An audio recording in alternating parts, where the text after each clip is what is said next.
or they can develop new courses. Okay. Lastly, for the students program, we do have several study abroad programs available.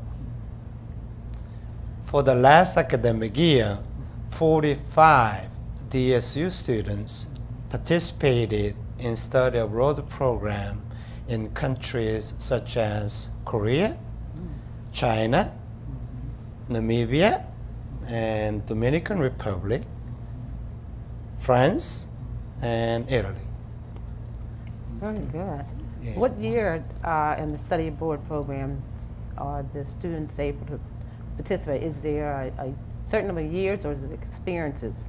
We encourage they go study abroad at the earlier years, so that when they get a motivation to study more or to get better, they have some time to work for it. Okay. But there is no limit. Okay. But we do encourage again early years, like a freshman and sophomore years. That they make application. Uh-huh. Great, thank you very much.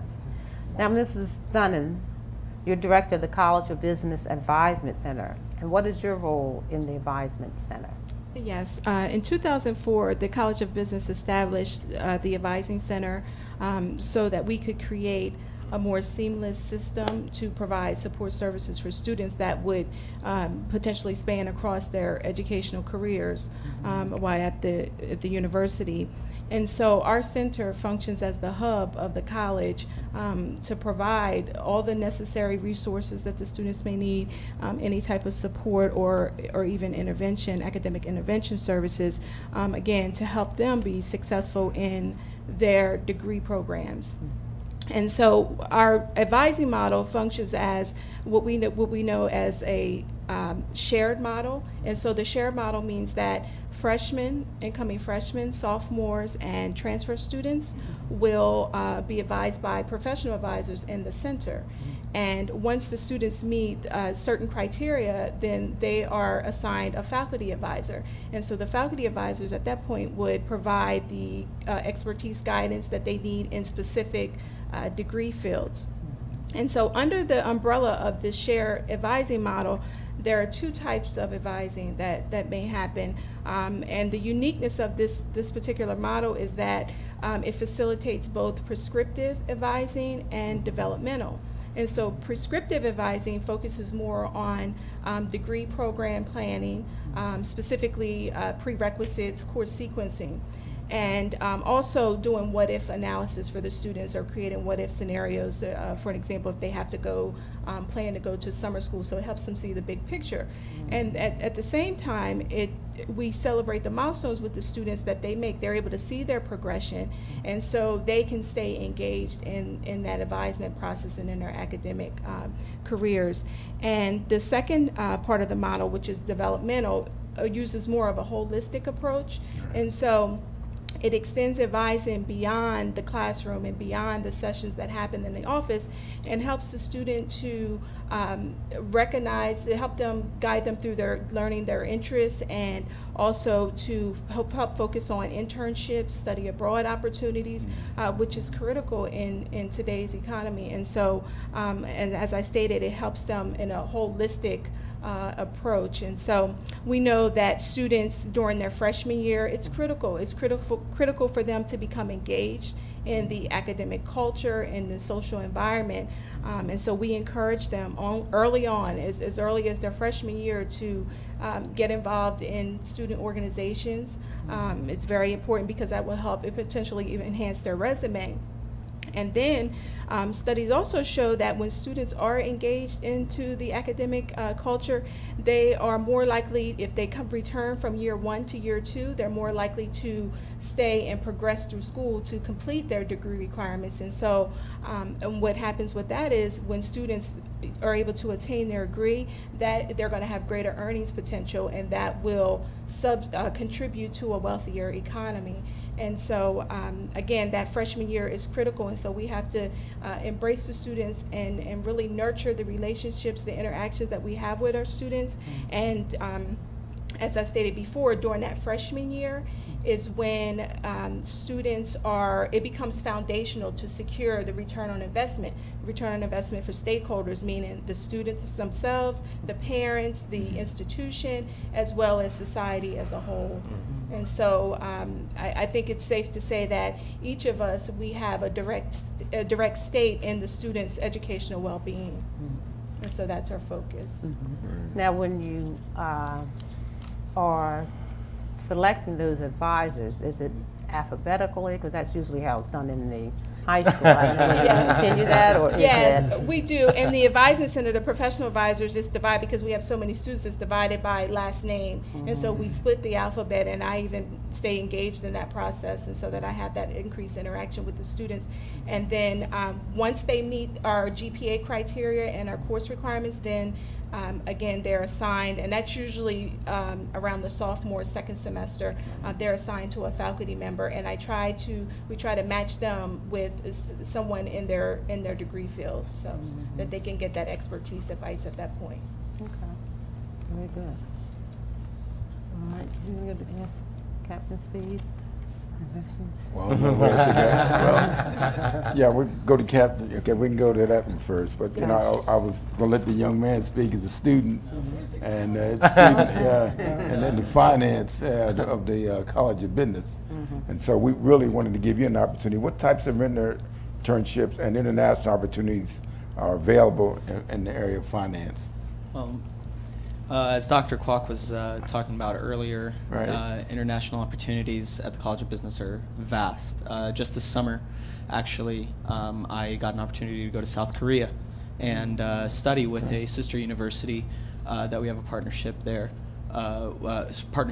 with over there. Its name is Chonam National University, and I got 6 credits done in 28 days. Oh my Were directly transferable to the curriculum at the finance department. It was marvelous. On top of that, I got to see a completely new culture. Have not been to Asia yet, that deep in Asia.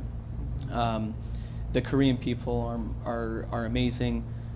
Most of all, the environment in the classroom is what was the biggest difference. They are so academically driven and extremely time conscious at the same time, which I think is something that a lot of students are losing now. But sometimes it is so quiet in there that the professor needs to stop the class and actually encourage the students to speak. And of course, all the American students are standing in the back, trying to raise their hands and talk out loud. But we want to participate. We want to engage. The College of Business at Delaware State University does nurture that type of interactive environment.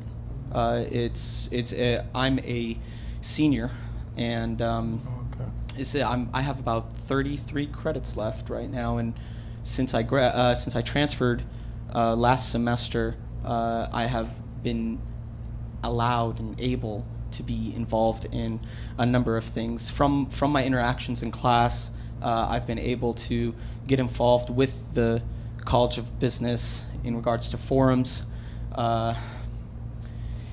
mentoring programs, and as well as other opportunities that are provided by the Advisement Center. Right in front of the door of the Advisement Center, there's actually this huge billboard that has a list of different internships, co-op opportunities, as well as full-time employment positions at a number of extremely prestigious companies whom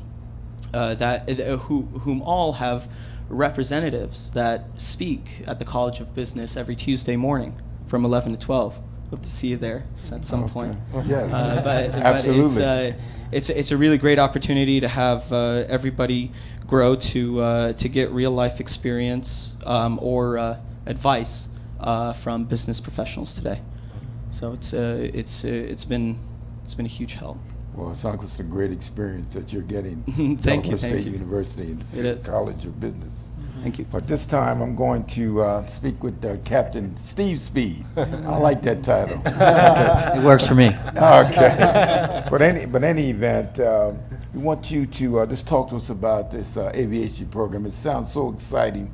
If you can just talk a little bit about that. Well, of course, it is exciting. I mean, if you think about the aviation industry is an exciting field to be a part of. Yes. Whether you're a pilot or you're doing something else in the industry. But one of the things I always like to say is, how would you like to have your office at 30,000 feet? That's pretty cool, right? Right. Well, if you have passengers, there's plenty of people to bother you. But we have an aviation degree. We have 2 concentrations. One's aviation management. One is professional pilot. They're difficult degrees. They're technically oriented. Both of them are heavy in math, algebra, trigonometry, finite math, calculus for business, physics. And then, of course, the business courses, primarily for the aviation management, and also the aviation courses are difficult courses. So it's a tough degree. Now, the aviation management students, when they graduate, a lot of them are going to go work at airports. That's pretty common for our graduates to go work at airports. In fact, one of the graduates of our program, who's also, by the way, an MBA graduate, is the director of airports for the Delaware River and Bay Authority here in Delaware. There's an overall director for the DRBA, but he covers the airports here in Delaware. A lot of them will go work for the FAA, particularly in air traffic control. Proud to say one of our graduates is one of the top head controllers at the Philadelphia International Airport.